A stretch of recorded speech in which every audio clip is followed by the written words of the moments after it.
Hi guys! Welcome sa aming channel, and for today's video ay tuturo ko sa inyo kung paano magbayad ng Sky Fiber gamit ang GCash. Kaya kung hindi ka pa nakakapag-subscribe sa aming channel ay please hit the subscribe button at i-click ang notification bell para lagi kang updated sa aming mga latest na video. At mag-proceed tayo sa ating tutorial. So dito may kita nyo itong bills. Pinutin nyo lang itong bills. Tapos nakalagay dito ay cable or internet. Pinutin nyo lang. Tapos, scroll nyo lang pataas, then hanapin nyo yung Sky Fiber. Tapos yun, pinitin nyo itong Sky Fiber. Dito, ilalagay nyo yung amount kung magkano yung babayaran. For example, ay 1,500. At next ay ilalagay nyo itong 9 digits account ref number. For example, ay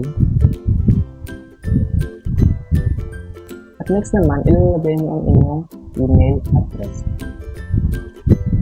For example, ay yan.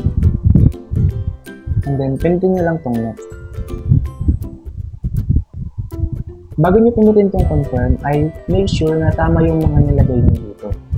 Then, kapag na-check nyo na, ay pinutin nyo na itong confirm.